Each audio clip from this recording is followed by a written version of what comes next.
Hey everyone, your pal Avenger Green is here with the third and final new JSA miniseries starting this month, Alan Scott, The Green Lantern, Issue 1. Now, this comic is a bit of a first for me since it's the first book from Tim Sheridan I've ever read.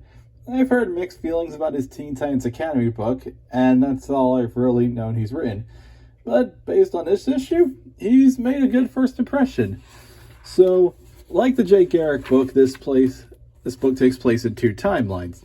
The first being during Alan's early days as part of the Justice Society and his hero career, and the second is during Alan's time in the Engineering Corps. In the past, we see Alan was secretly having a romance with another man called Johnny Ladd, and this being the 30s and 40s, Alan and Johnny couldn't be out and about with their cute little relationship. And hell, there's even a bit in the present day where Alan says he feels conflicted about the way he is. He's a hero after all, someone meant to uphold the law, yet he knowingly does what society considers felonies with other men at night. Hell, J. Edgar Hoover even blackmails him, and with photographic evidence of him and Johnny to get him to put more effort into being a member of the Justice Society. Now, aside from Alan's personal issues and what he's going through, we also got two mysteries starting in this issue that seem to be connected. The first involves something called the Crimson Flame, and a mysterious power that Alan's Engineering Corps unit went after to use as a power source. Obviously, this is probably connected to the Red Lantern that we've been getting hints at from all of Jeff Johns' new Golden Age stuff. And this thing seems incredibly volatile, almost capsizing the ship and killing Johnny in the process.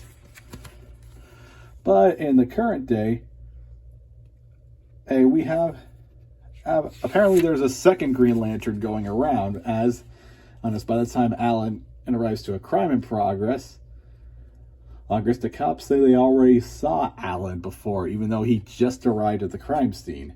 And after stopping a seemingly random blast from the sky, we see that Alan finding a corpse at the scene of the crime, and that corpse is none other than Johnny, connecting this mystery to the Crimson Flame, and also connecting to what seemed like a pretty gut-wrenching stay Alan had at Arkham Asylum. Now, as for my overall thoughts on the issue, one downgrade compared to the Wesley Dodds and Jay Garrick minis, at least for me, is definitely the art. And that's not to say that Sion Tormey did a bad job or anything, but compared to the stylized art of the Sandman book or the energetic art of the Flash book, the art for Green Lantern seems just a bit too standard.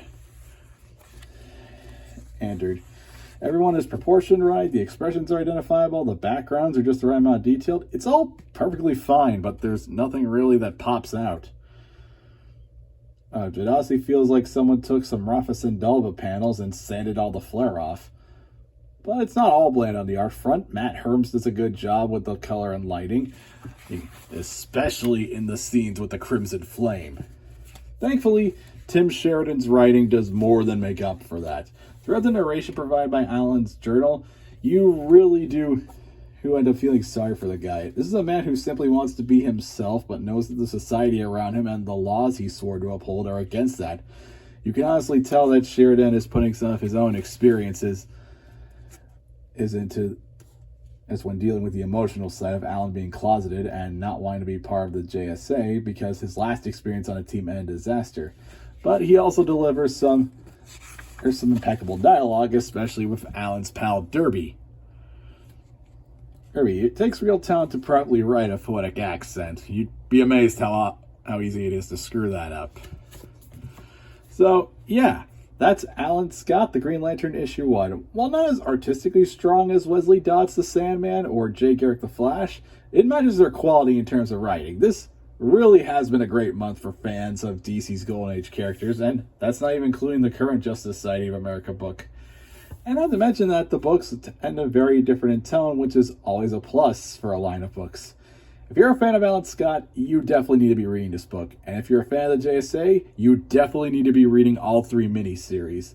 I sure am, and I'm going to be covering all the remaining issues of all 3 minis. So if you want to see that, give this video a like, subscribe to the channel, and hit that notification button so you always know when I upload a new video.